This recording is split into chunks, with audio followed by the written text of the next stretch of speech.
الحمد لله رب العالمين اللهم صل وسلم وبارك على نبينا محمد وعلى آله وصحبه ومن تبعهم بإحسان إلى يوم الدين وسلم تسليما كثيرا. وبعد أحبتي في الله حياكم الله وبياكم مرحبا بكم. Yes, it is the 34th narration from the Ahadith of Al-Arba'een An-Nawawiyyah by Imam Nawawi alayhi rahmatullah. And without any delay, let us begin with the discussion inshallah ta'ala. عن أبي سعيد الخدري رضي الله عنه قال: سمعت رسول الله صلى الله عليه وسلم يقول: من رأى منكم منكرا فليغيره بيده، فإن لم يستطع فبلسانه، فإن لم يستطع فبقلبه، وذلك أضعف الإيمان. رواه Muslim. On the authority of Abu Sa'id al-Khudri, may Allah be pleased with him, he said, I heard Allah's Messenger sallallahu alaihi wasallam say, whoever amongst you sees an evil, let him change it with his hand. If he's unable, then with his tongue. If he's unable, then with his heart, and that is the weakest of faith. It was collected by Imam Muslim. In the Sharh, Shaykh Al-Fadil Al-Allama Shaykh Mohammed bin Saalih bin Uthaymeen rahimahullah ta'ala bi rahmatihi al-wasi'ah said, Man ismu shartin jazim. So man, whoever, is a conditional, it's a conditional word. Yeah, brother Rami, barakallah feek. During the class, there are no questions that will be entertained, and rather they will distract me. So please hang in with us. Hang in until the end of the class. We'll be more than happy to answer your question, inshallah. Jazakallahu khairan. No need to comment any further. No problem. Apology accepted. وَرَأَى فِعْلُ الشَّرْط. Sees is the verb of the condition. وَجُمْلَةً فَلْيُغَيِّرْهُ بِيَدِهِ. Let him change it with his hand. جواب الشرط is the conditional, the response or the answer to the conditional phrase. So this is all grammar. There are some similarities between that, the Arabic grammar and the English grammar, but not necessarily identical. So it is difficult to explain those aspects of the grammar if you don't have the information or the basic foundations of the levels before that. Ala kulli hal, we're not here for the grammar. We're here for the other aspects. So we will skip those as needed. وَقَوْلُهُ مَنْ رَأَى, whoever sees. هل المراد من علم وإن لم ير هل مراد من علم وإن لم ير بعينه فيشمل من رأى بعينه ومن سمع بأذنه ومن بلغه خبر بيقين وما أشبه ذلك. The statement whoever sees it is what is intended. Whoever knows of something, or meaning even if he didn't see it with his eye, so that means whoever knows about something, so that will include by default, whatever he has seen with his eye, whatever he has heard with his ear, and whatever has reached him via certain sources and the likes. Are all these intended? أو نقول, or we say الرؤية هنا رؤية العين, or do we say here whoever sees has to be the seeing with the naked eye? It has to be the literal vision acquired through the eye, through the tool of vision, which is the eye. Al-Jawab al-Awwal, the Shaykh said the response is the former. Meaning anything that you hear about, you see with your eye, information reaches you that is reliable, all that constitutes man ra'a. فيحمل عليه. So it's understood in that fashion. وإن كان ظاهر الحديث أنه رؤية العين. Even though the apparent meaning of the hadith denotes the physical literal vision of the eye. لكن ما دام اللفظ يحتمل معنى أعم فليحمل عليه. But as long as the wording can accommodate a more comprehensive and more general interpretation, then it is to be understood accordingly. So we take that. So if the meaning, there's a broader meaning, or there's a broader definition or aspects or nuances to the word, and they're all inclusive, then you understand all of them simultaneously, as opposed to choosing one exclusively over the others. وقوله منكرا المنكر, what is I can't help but think of our Western brothers and those who, anyways, let's not go there right now. Munkar هو ما نهى الله عنه ورسوله صلى الله عليه وسلم.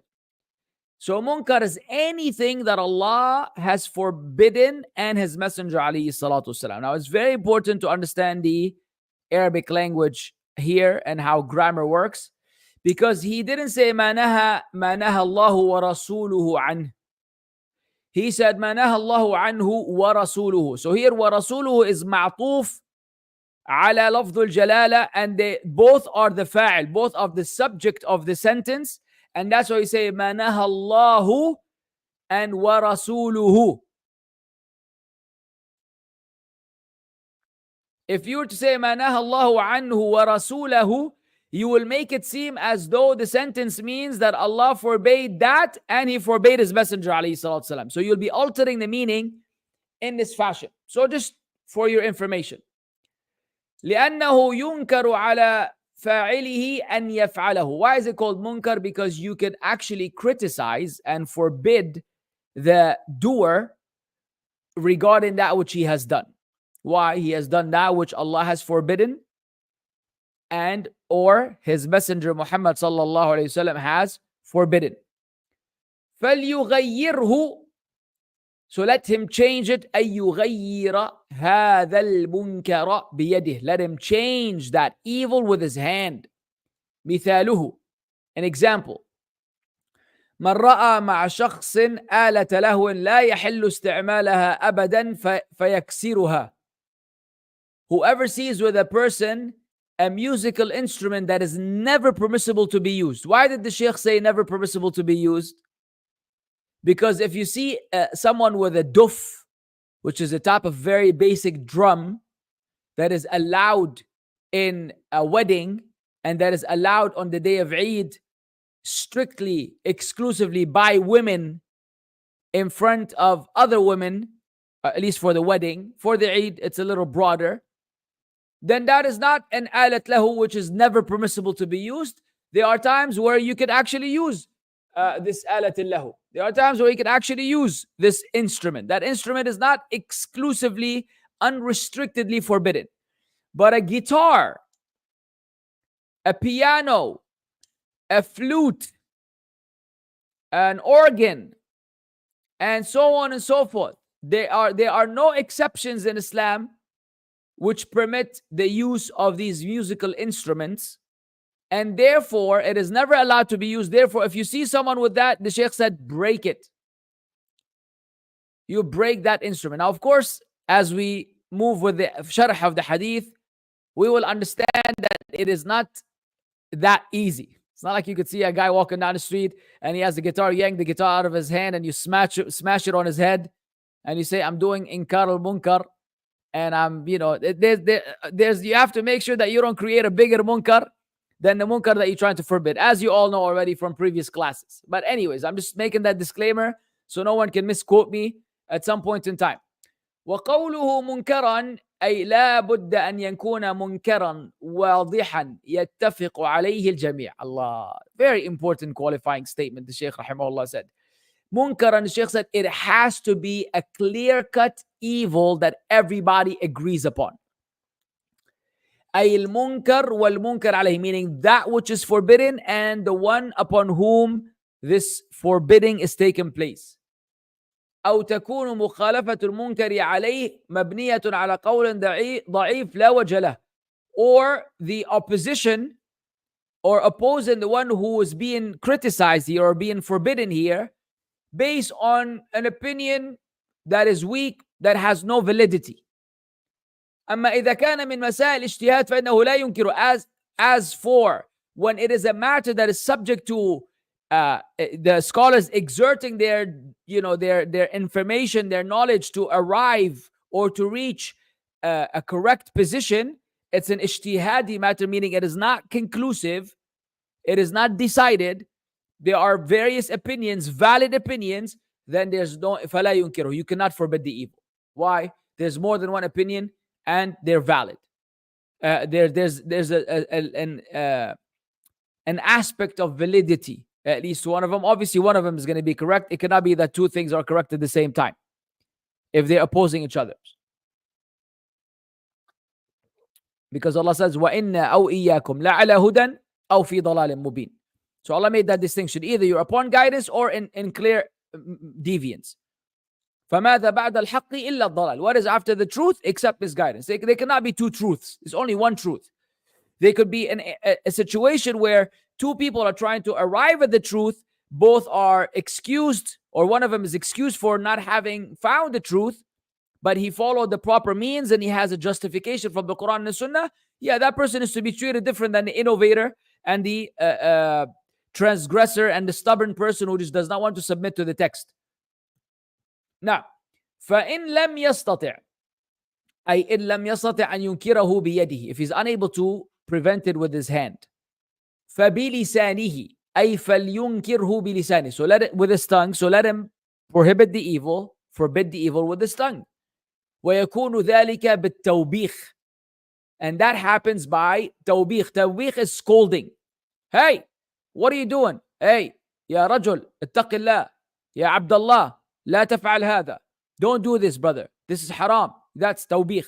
والزجر, and sometimes by not just reprimanding. Sorry, توبيخ is more like reprimand. Zajr is like scolding someone aggressively, right? Like cut that out, stop that. ولكن لا بد من استعمال الحكمة. The Shaykh said, but it's inevitable and one must apply wisdom. كما سيأتي في الفوائد إن شاء الله, as we will mention in the benefits of the hadith by Allah's leave. وقوله بلسانه هل نقيس الكتاب على القول. طيب, as for the statement of the Prophet alayhi sallam, let him forbid it with his tongue. Do we now use analogy to understand writing to be similar to statement? Meaning, can you do inkar bil-lisan, but instead of you verbalizing what you're saying, you actually go ahead and you type it or you write it, as in today? Al-jawabu na'am. The answer is yes. Na'am. فَيُغَيِّرُ الْمُنْكَرِ باللسان. You change the munkar with the tongue.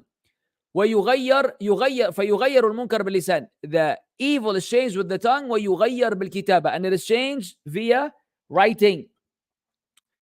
بأن يكتب في الصحف أو يؤلف كتبا يبين المنكر, such as writing in newspapers or authoring books highlighting this evil. And nowadays it could be a response to a comment in a place. It could be a post you put on Twitter or X. It could be a reply to someone.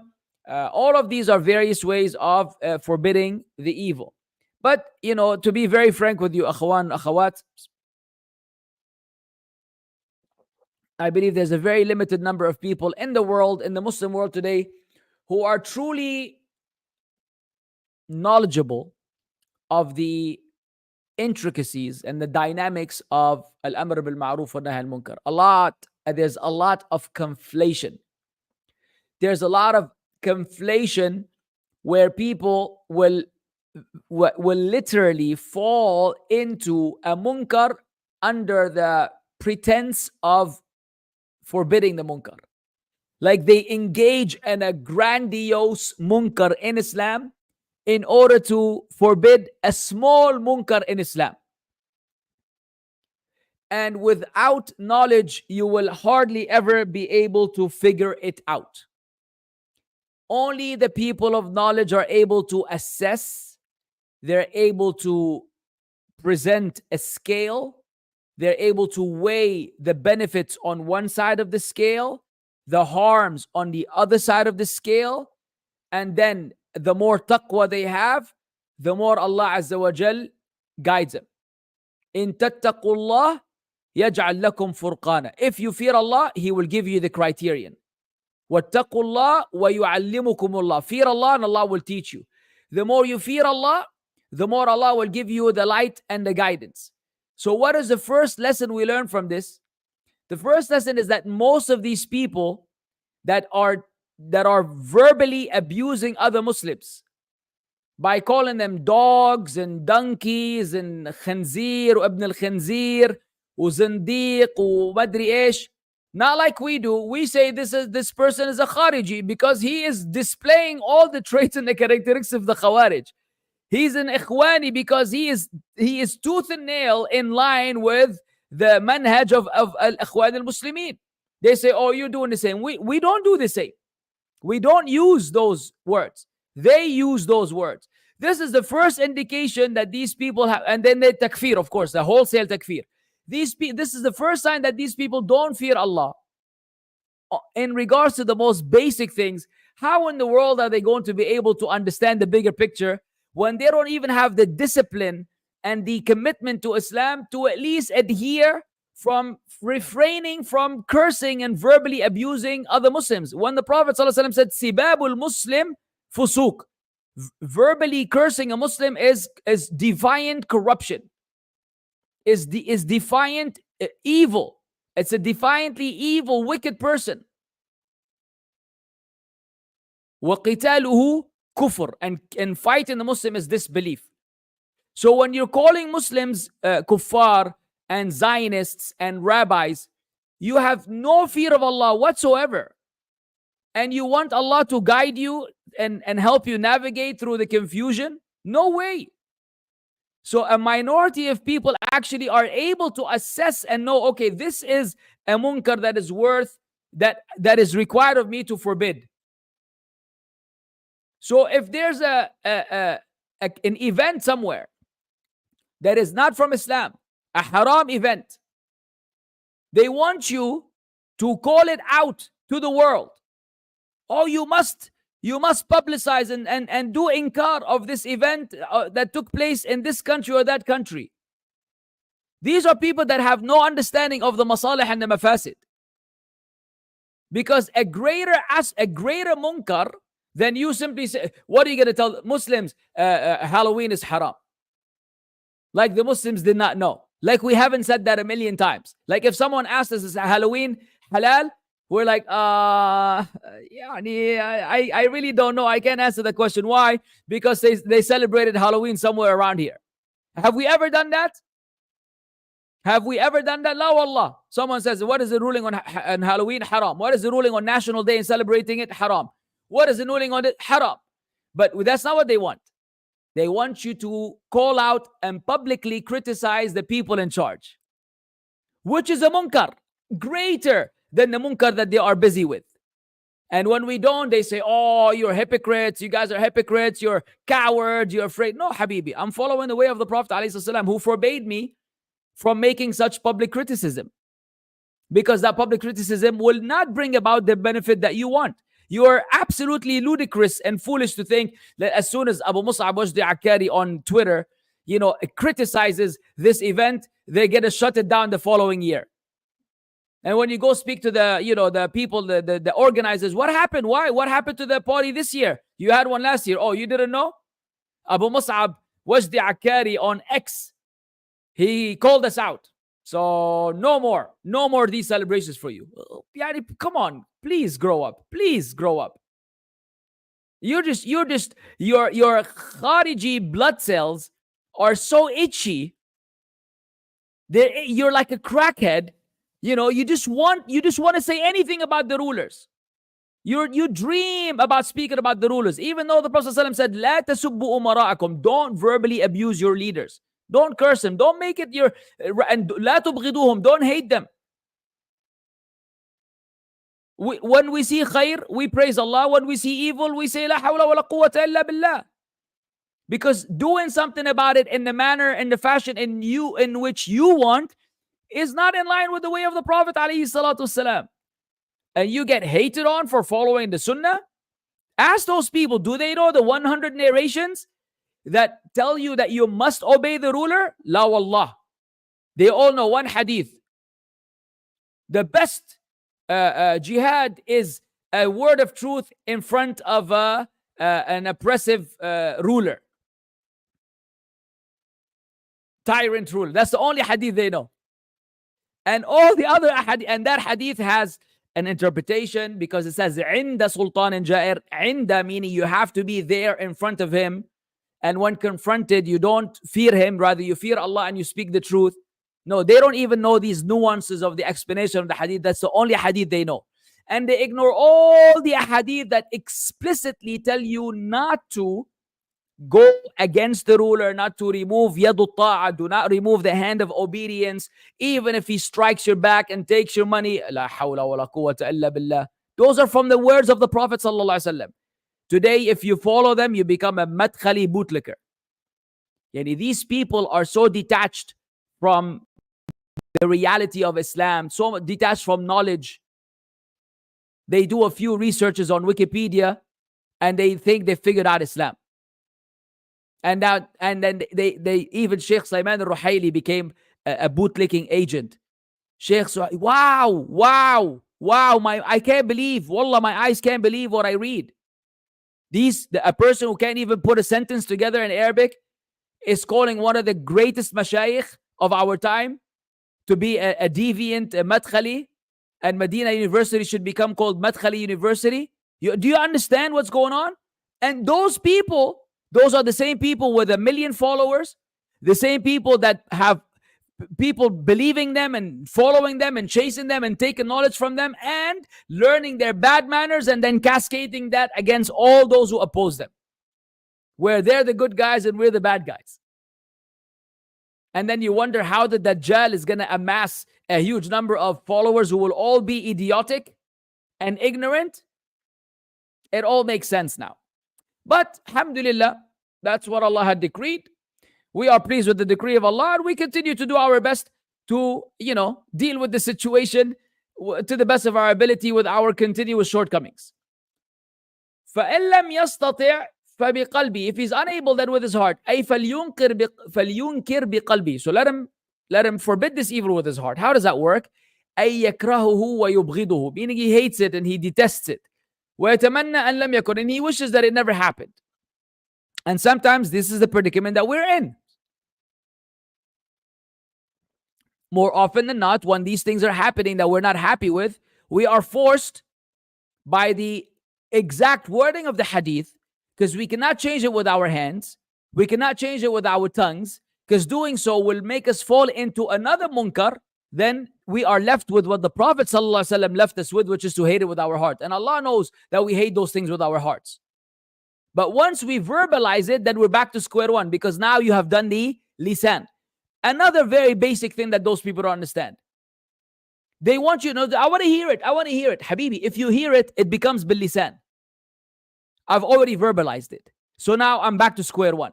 The hadith gives you that last option of the heart. You want to get it out, you want to extract it from the heart. Why? Because the khuwaisira that resides within you can never be satisfied until he tells Allah's Messenger sallallahu alaihi wasallam, Ya Muhammad, i'dil fa innaka lam ta'dil. Oh Muhammad, be just because you are not just.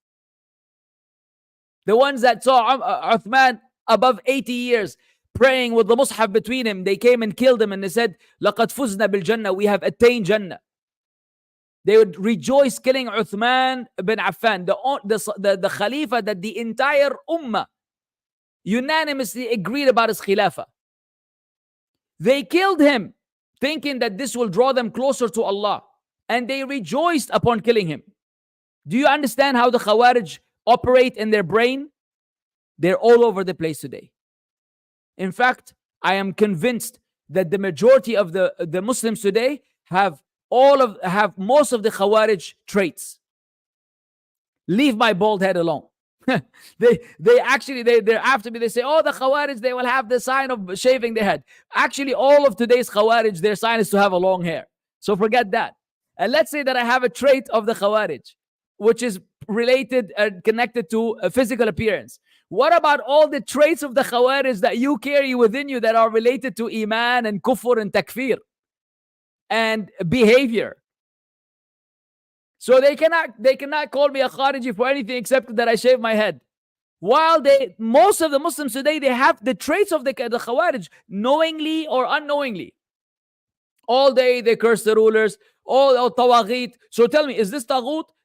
Tell me, is the leader Taghut? Is he a Taghut or not? You go worship him. Go worship him. Go worship your masters. Subhanallah. Ya Shaykh. Hello. Tawaghit. مرة واحدة طواغيت فرعون يعني. All of these are فراعنة.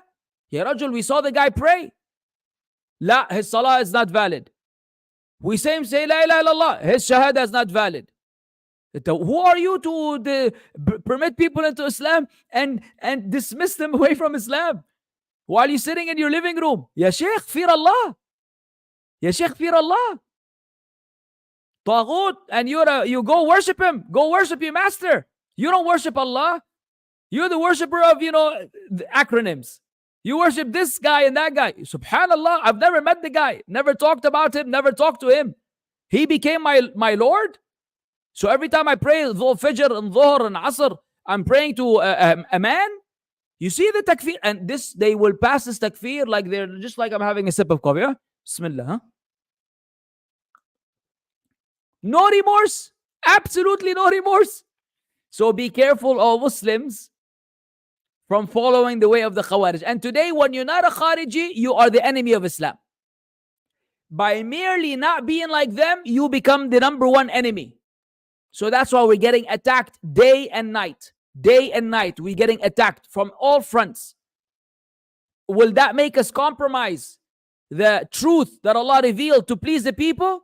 Insha'Allah, we will never do that. By Allah's will and leave and support and aid, we will never do that. We will remain to be a fork in the throats, a thorn in the throats of these wicked takfiri Kharijis. Inshallah, they could all die in their rage and never accept the truth that's on them. We will never, bi'idhnillah, divert an inch from the sunnah of the Prophet Muhammad sallallahu alayhi wasallam. By Allah's tawfiq. As for today, you want to be a crowd pleaser and start compromising and not mentioning certain people. Brother, please be wise. All these, mashallah, muftis. Brother, be wise. This is not the time to speak about Hamas. Habibi, this is the time to speak about Hamas. This is the time to call them out. This is the time to let the Muslims know, be careful. You can never work with the Shia. You can never be one with the Shia. This is the time to warn them against the calamity that has befallen them. It's because of Hamas we've become Shia sympathizers, and we're letting our guard down. The same people that will kill us eventually, they killed us before, they're killing us now, they will continue to kill us. If you don't call them out now, when are you going to call them out?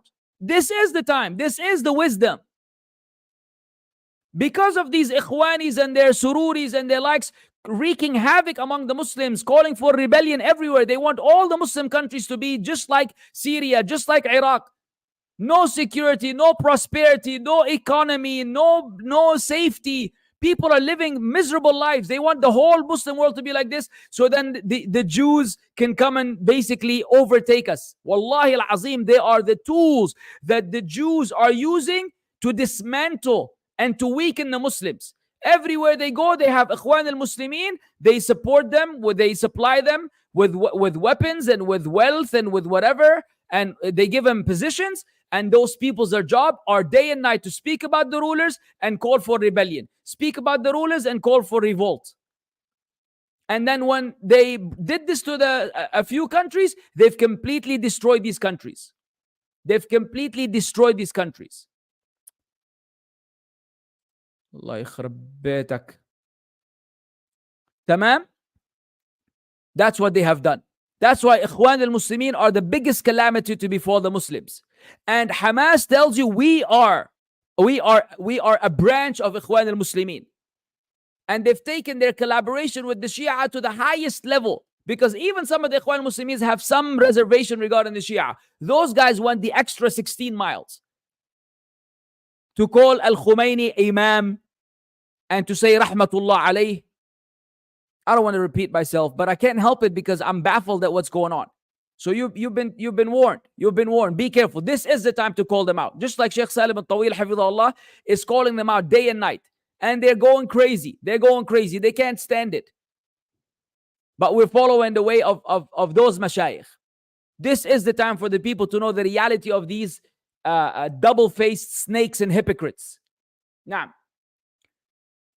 وذلك أي الإنكار بالقلب. This inkar with the heart, this type of forbidding with the heart, أضعف الإيمان, is the weakest of iman. أي أضعف مراتب الإيمان في هذا الباب أي في غير تغيير المنكر. Meaning in terms of the levels of iman in this particular area and this particular issue, which is the issue of changing that which is evil. طيب. Bismillah.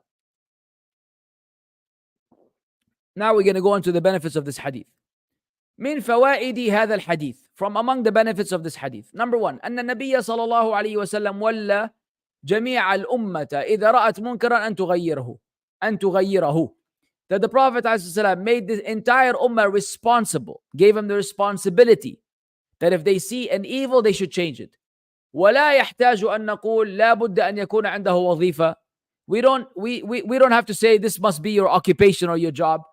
فإن قال لك أحد من الذي أمرك أول لك, if someone said who commanded you, who gave you the permission to forbid the evil, فلتقل له, say to him, النبي صلى الله عليه وسلم لقوله من رأى منكم. The one who gave me this command to forbid the evil is the Prophet صلى الله عليه وسلم himself, who said whoever amongst you, whoever amongst you. It's not like a job or occupation. Number one. Number two, أنه لا يجوز إنكار المنكر حتى يتيقن المنكر. It is not permissible to forbid the evil until it is certain to you that this is actual evil. وذلك من وجهين. This is understood from two angles. الوجه الأول, the first, أن يتيقن أنه منكر, that you are certain that this is evil. والوجه الثاني, the second, أن يتيقن أنه منكر في حق أنه منكر في حق الفاعل, to reach a level of certainty that this is an actual evil act in regards to the doer. لأن الشيء قد يكون منكرا في حد ذاته لكنه ليس منكرا بالنسبة للفاعل. Because something could be an evil in and of itself, but could not be evil in regards to the doer. How does that work? مثال ذلك الأكل والشرب في رمضان. Eating and drinking in Ramadan. الأصل أنه منكر, the fundamental principle that it's an evil act for you to eat and drink in Ramadan. لكن قد لا يكون منكرا في حق رجل بعينه, but it could not be evil for a particular person specifically. كأن يكون مريضا يحل له الفطر. Maybe he is ill, so it's permissible for him to break his fast. أو يكون مسافرا يحل له الفطر, or he's a traveler, it's permissible for him to break his fast. And this happens a lot. A lot of people see you eating in Ramadan, and they start, frowning in your Habibi. I'm in Jeddah and I live in Riyadh. I'm a traveler, or I'm in your country as a traveler. I'm permitted to break my fast. You're gonna have more taqwa than Allah, and you want me to fast according to your standards? Wallah, ya akhi, it's easy. Habibi, it's easy for you. Maybe it's easy for you. It's not easy for me. Do you know what I had to go through to get here? Do you know the duration of the flight, or the hardship associated with it, or this and that? You don't know. There are so many variations. There's so many factors that have to be taken into consideration. So mind your business. You see people eating and drinking, mind your business. Don't assume that they're just breaking their fast in Ramadan. Tamam? It could be an ill person. He can't fast. The doctor told them don't fast. So these are matters where you need to chill regarding that. Now, and we have some countries where they see someone who's not, who's not fasting in Ramadan, they shoot him and kill him. Wallahi. Some countries in the Muslim world, they will beat the guy in the street. Ya akhi, subhanallah. You have to verify that this person is dismissing the act of worship of fasting. And even then, are you allowed to take it into your own hands? Are you allowed to apply and impose the law individually upon people? Do ta'zir? No. This is for the people in charge. Otherwise, there will be chaos. Ironically, the Muslims who love the Sharia are the most liberal in the world. We want the Sharia. We have to apply the had of stoning to death. طيب, the had of stoning to death is to be handled by the people in charge exclusively. So once you want to take it upon yourself to do it, you are now in effect a liberal Muslim dismissing an aspect of the Sharia that already decided who is the entity that is in charge of this execution, and you are doing the execution on your own, so you've actually violated the Sharia of Allah by taking the matter into your own hand under the claim that you are trying to implement the Sharia. MashaAllah, Tabarak ar-Rahman. You have no idea how many Muslims are liberal in their behavior, while all day they are a mouthpiece against liberalism. In the name of calling for Sharia, they go through all kinds of liberal means that Islam forbids, and they violate Islam in a million things in order to supposedly implement Islam. If you truly wanted to implement Islam, then you would only implement it in a way that Islam allowed you to implement it. Once again, ignorant people have no idea what's going on. They are just like Hatibul Layl, a person who cuts trees at night with no light. He tries to cut a tree, he winds up chopping his friend in half. Winds up breaking a car, winds up chopping off his arm. He's in the middle of the forest at night, just with a chainsaw, and go, but he can't see nothing. He can't see nothing. He's killing people, chopping people, destroying property, doing all kinds of damage because he wants to cut a couple of trees. That's how people are with no knowledge. They're all over the place. Yup, brother, over here. Fear Allah, you bad dresh, haram, halal. Ya akhi, you don't even know what you're talking about, bro. Please go learn. Go find a Shaykh and sit at his feet and learn. Learn Islam from scratch. Understand the fundamentals and the basics. Then you'll be like, aha, I see what's going on. But when all you've learned from Islam is, a couple of YouTube lectures, you can't even, cite the evidences that the lecturer even cited. Ma'alish, we got a problem, Houston. Allah يصلح الحال. Number 3, أنه لا بد أن يكون المنكر منكرا لدى الجميع. أن يكون المنكر منكرا لدى الجميع. It is inevitable. It must be. It is incumbent that this munkar is a munkar according to all. It's an agreed upon evil. فإن كان من الأمور الخلافية, if it's a matter where there's a difference or dispute regarding it, فإنه لا ينكر على من يرى أنه ليس بمنكر. فإنه لا ينكر على من يرى أنه ليس بمنكر. You cannot forbid the evil. You cannot forbid the one who does not see it to be evil. So someone can say right now, brother, fear Allah and turn off your video. Tasweer is haram. It is not permissible to record with a video camera the same way it's not permissible to record, take a picture with a camera. So someone can come in here and say, I'm doing the inkar al-munkar. We say, Barakallah feek, you have no knowledge of inkar al-munkar, because the matter of using video camera or cameras to take pictures and videos is a matter of dispute among the scholars. While you take the position that you don't want to be recorded, you don't want others to record you, you don't want to record anyone else, Jazakallahu khairan. That does not mean that you can now impose this on other people. So this is a matter where there is a difference of opinion among the ulama, and therefore you are not allowed to do inkar in this regard. إلا إذا كان الخلاف ضعيفا لا قيمة له. Unless it is a weak dispute that has no value. فإنه ينكر على الفاعل.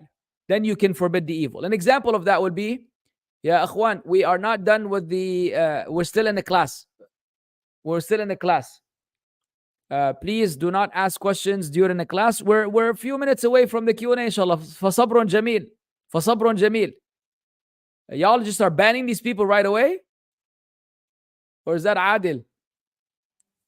Okay, don't ban the people, man. You ban them? So they don't get to listen anymore? They can listen, but they cannot type. Okay, alhamdulillah. معلش, forgive us, guys.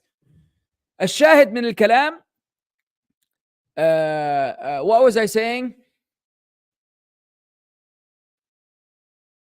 What was I saying? Yes. So if the difference of opinion is weak, for example, music, it's agreed upon that it's haram. Somebody will tell you, Ibn Hazm Ibn Hazm al-Zahiri said, no, there's no authentic hadith. This is khilaf la ibra fih wa la qima lah. This is an opinion that is useless and worthless.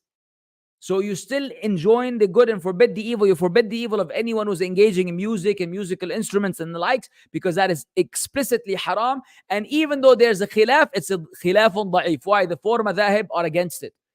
The ulama of the ummah, min ladun, until today are against it. Except the alim who himself cannot stop banging his head to 50 cents. So he's going to tell you, Allah, there's a difference of opinion. Same thing about smoking. The alim who the cigarette doesn't fall out of his mouth is the only one who's going to tell you there's a difference of opinion about smoking. Smoking is makruh. Yeah, habibi, because you do shisha 3 times a day.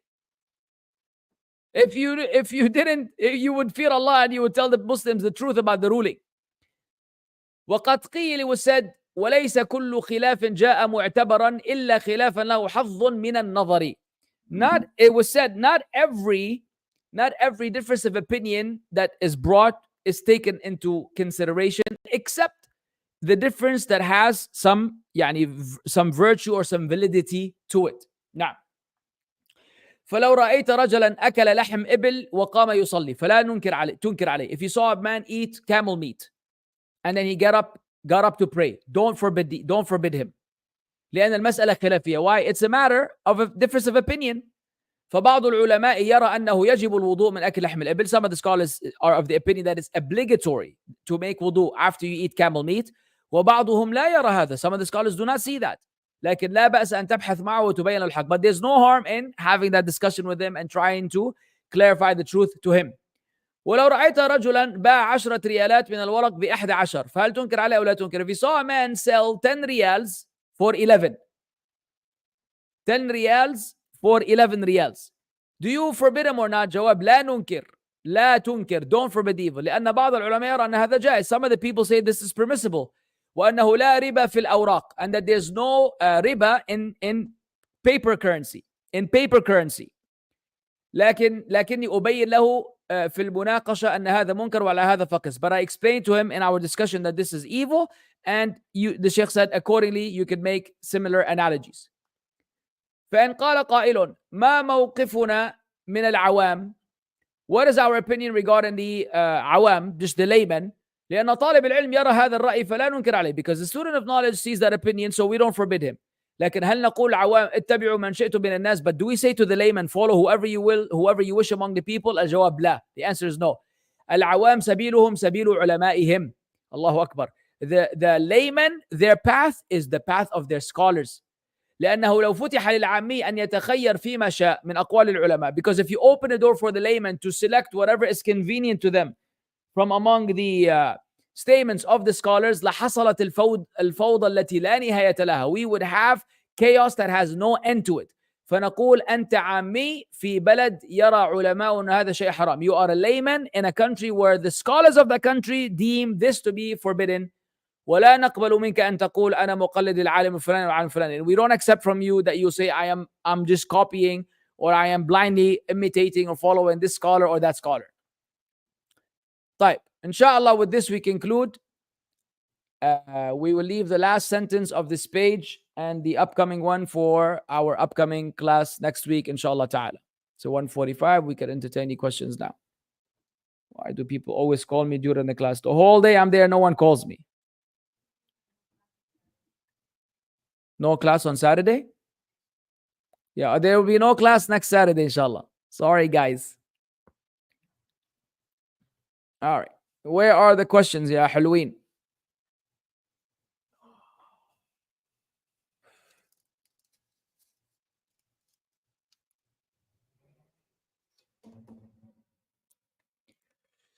Wa alaikum salam. Is playing Monopoly haram?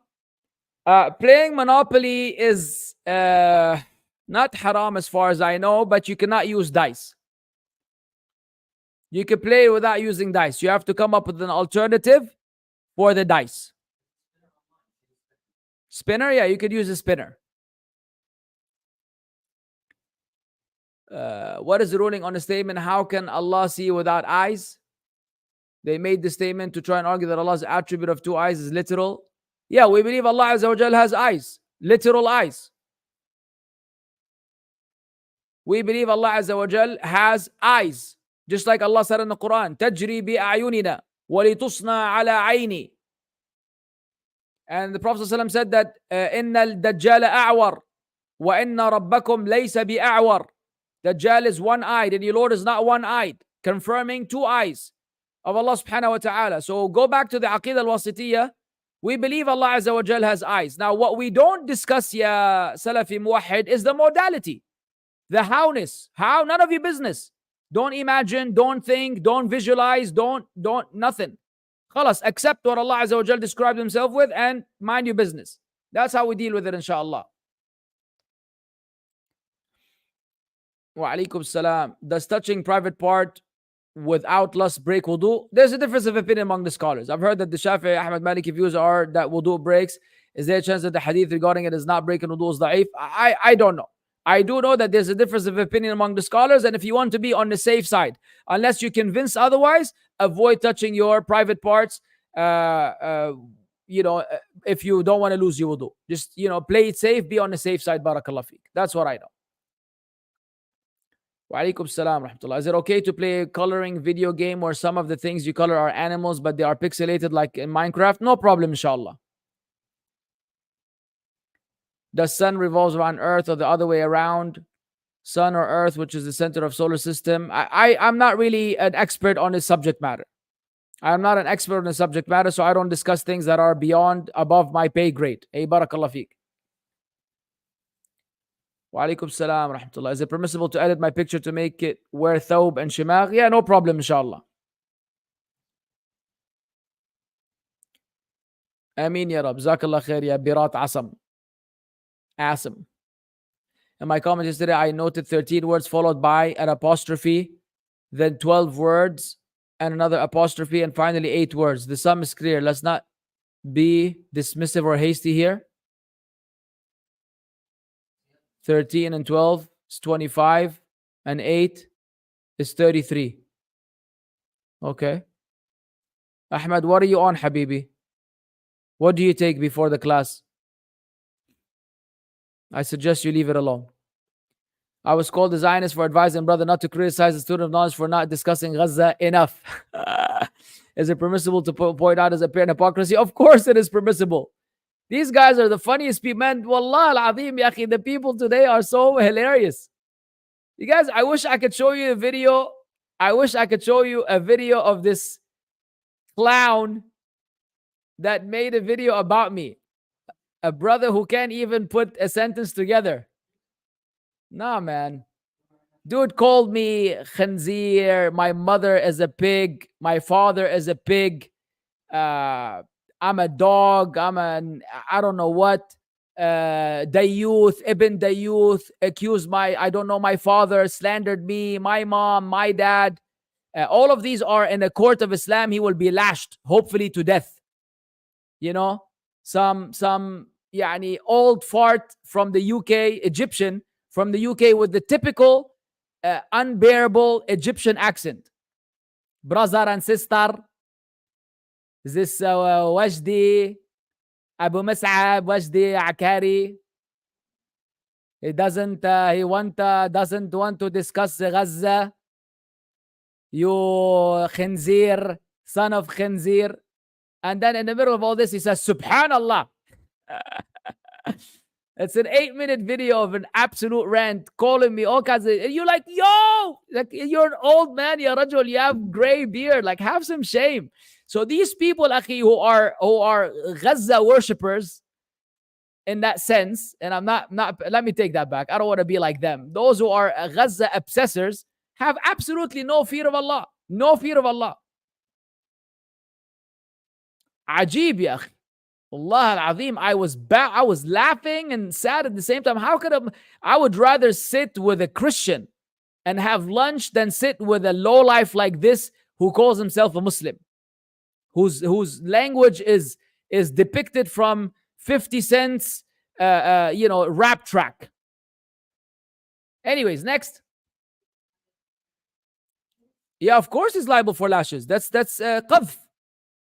Claiming that, I don't know my father, basically is a qadhf to my family. And I hope and pray that if Allah doesn't give me my right back from him in the dunya, that I get it from him in full mark in the akhirah. And he will have a lot of surprises in the pipeline for him. Ajib. Anyways, let's not waste our time with these people. Allah musta'an. Wa alaikum salam. How can this particular hadith is always quoted by so many Muslims that they never provide a detailed explanation for it? Because that's the condition we're in. Because that is the difference, Ya Farouk, between superficial knowledge and in-depth knowledge. A lot of Muslims have superficial knowledge. They just know general teachings about Islam, general things about Salah, general things about Siyam.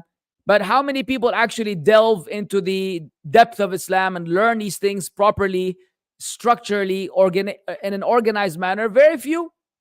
Most Muslims pray, but they don't know how to pray. 80% of the people that I pray next to, they don't even say the right adhkar in the salah. They get up from the ruku' and they say, Rabbana wa lakal hamdu wa shukr. There is no such thing as Rabbana wa lakal hamdu wa shukr. There is no shukr attributed to the Prophet ﷺ as far as I know. Rabbana wa lakal hamdu hamdan kathiran tayyiban mubarakan fih kama yanbaghi li jalali wajhika wa azim sultanik. Rabbana wa lakal hamd. There are many variants.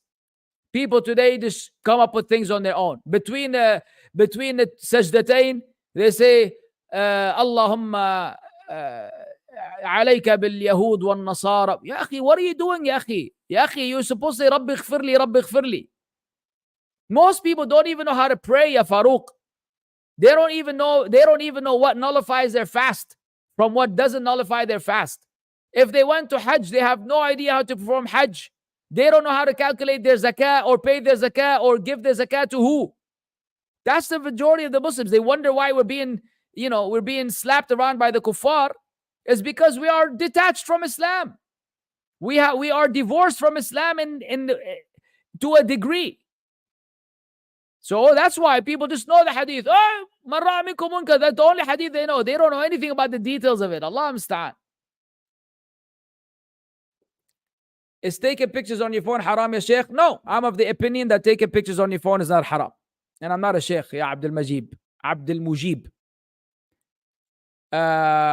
Yes, Fawaid al-Ulama is definitely a dangerous Khariji who did 180 and flipped out. May Allah guide him back to the truth. There's nothing Fawaid about him and he has nothing to do with the ulama. Somebody praised an innovator in my presence, but I stayed silent. Maybe a year later, I regret not rebuking him. Am I still obligated to tell the person he praised from a year ago he's an innovator? Why not? I don't know if you're obligated, but why not? Why not fulfill the amana of notifying him of the dangers? Out of love for your Muslim brother and out of concern for him, call these innovators out. I face this all the time. It's one of the most difficult things in the world. It's one of the most difficult things because, like, my mom would send me something, and she like, listen to the Shaykh. You know, it's so nice. What the Shaykh said could be very nice. Whatever that person of knowledge that she sent me, what he's saying could be very nice. But I know this person is deviant. So it's very difficult to say, nice story, but that's what I do. That's why 90% of the time when people send me stuff, they get a sense of disappointment when I say, look, man, you can't be learning from this guy. And that happens to me in the Arab world and the English world. Somebody will send me a clip for Abdul Mutawalli Sha'rawi. And then I reply, Sha'rawi? Really? The one who was pro grave worship? And, you know, he had the Aqeedah of the Ash'ari and I call him out. He was a Sufi. They're like, yeah, Shaykh, everybody is deviant to you. Everybody, according to you, is a deviant except you and your uncle and your aunt. I said, no, not even my uncle and aunt. My uncle and aunt are also deviant with the rest of these people you're sending me. And no, I'm not the only one upon the truth. Alhamdulillah, there are many people like us upon the truth. But you happen to select from the pool of deviants. I have to call it out. So don't be stingy. Don't be miserly. Let them know. Let them know. Let them hear it. Somebody sends you Abu Ishaq al-Huwaini, say thumbs down. Somebody says Uthman al-Khamis, thumbs down. Anybody who is today, wavering like a feather in the wind, Sururi, Ikhwani, sympathizer, Abu Taymiyyah, and all these people, خلي ولي. كله أمشي يلا روح. انقلع. We don't want you, and we don't want to hear from you, and we don't want to know about you, and we don't care about you أصلا. We have ulama, we stick to the ulama. You like them, حياك الله. You don't you like them, take a hike without a bike. I'll take a bike with you برضو. وعليكم السلام. Is it stated in the hadith that the Khawarij don't have hair? Do they have any other physical traits? No. The hadith doesn't say that they don't have hair. That one of their signs could be that they shave. Not that they're bald naturally. They shave their hair. Like your brother. Yes, there are many other physical traits. Their hands and feet will be dry and crusty from abundance of ruku' and sujood. So these are some of the traits that are mentioned of them. But that's why the scholars don't make the physical traits to be the main indicator. It is really the ideology of the Khawarij that you should be concerned with. If they have all the ideological traits coupled with the physical traits, then you got a problem. But somebody happens to shave bald like me, which is allowed in Islam. You cannot say, oh, you're a Khariji and you act like the Khawarij. No. The Prophet ﷺ saw a kid whom they had done qaza' for. He said, احلقوه كله أو اتركوه كله. Shave all of it or leave all of it. So the Prophet ﷺ gave them the permission and the option to shave the entire hair. Khalas. This is from Allah's Messenger alayhi salatu wasalam. So shaving the hair doesn't make you a Khariji. But takfiring Muslims for doing things that you deem to be kufr when they're not is the trait of the Khawarij. Criticizing the rulers and the people in charge day and night is the trait of the Khawarij. Not understanding the Quran or dismissing the tafsir of the Sahaba is from the traits of the Khawarij. Having zayg in your heart and following the mutashabih and leaving alone the muhkam is from the traits of the Khawarij. They have many other traits that you see among the people today. Forget about the hair. Now,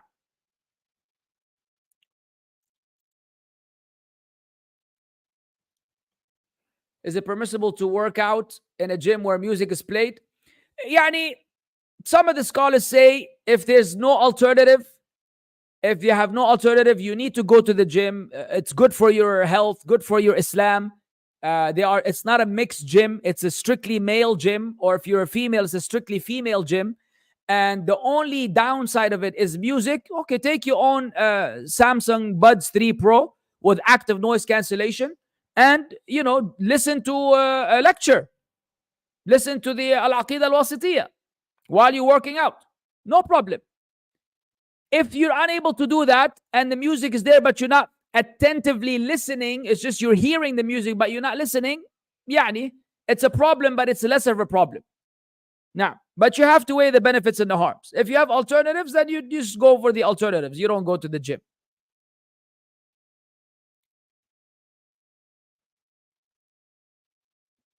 Ustad, if it's not permissible to sit with the people of innovation and misguidance, then how can we direct them towards the truth? No, you can sit with them for the purpose of directing them to the truth. You could sit with them for the purpose of directing them to the truth. You cannot sit with them and be complacent and complicit to their crimes, which is what we warn against. So if you go and you co-lecture with a bunch of deviants and you all have a good time, oh, it's my turn, yalla Shaykh, bismillah, alhamdulillah, wa salatu salam rasulullah, and then you give your lecture, and then the deviant next to you gives his lecture, and everybody's just having, croissant and cake and drinking juice. Then we say, what the heck are you doing, bruv? Why are you sitting with the people of innovation? Why are you mixing with the people of dalal? But if you go to one of them and you sit with them to tell them, Ya Shaykh, attaqillah, this is haram, this is not, this is not, this is that, no problem. No problem.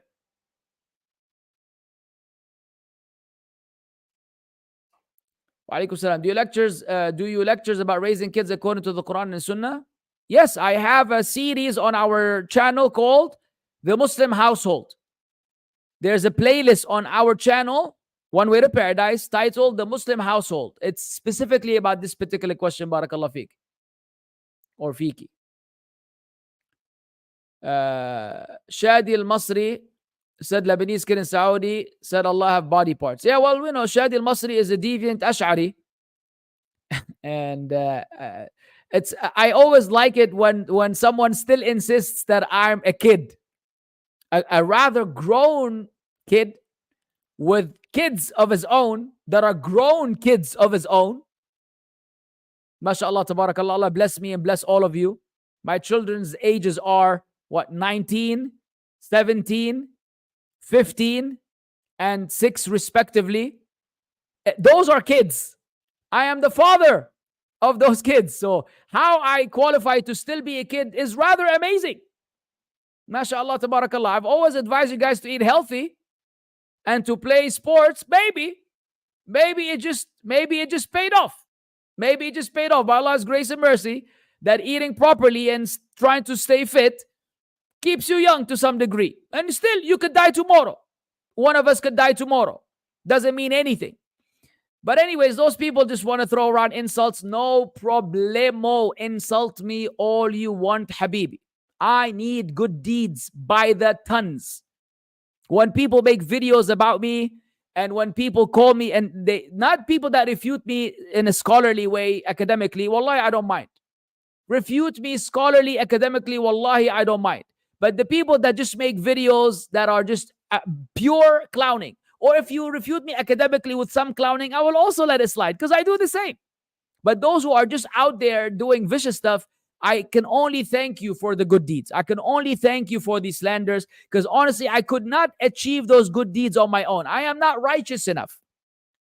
I am not righteous enough. I am not pious enough to attain all of this khair on my own. So thank you for being a facilitator and for giving me some of your hard-earned good deeds by violating your fellow Muslim brother in ways that Allah did not allow you to. Calling me an agent of a government when Allah knows I'm not an agent of any government. Calling me a Zionist when Allah knows I hate the Zionists. Calling me a bootlicker when I've never seen a boot of a ruler to lick it in the first place. Calling me whatever you call me when I'm free from those. I'm like, yo, what are you doing? Okay, you don't have to like me, but bro, have mercy on yourself and say something that is accurate at least. You know, it is what it is. Will I be rewarded for dhikr if I don't focus on it? If yes, then would it be good to constantly do dhikr even when I'm doing things and I can't focus? Yes, you will be rewarded for doing dhikr without focusing on it, but you will be more rewarded if you were to focus on it. So, it's better than saying nothing, and it's better than being busy with other things. It's better than idle talk. Ideally, you want to do dhikr and think about it. If you fail to think about it, at least do dhikr. At least keep your tongue moist with the remembrance of Allah. Now,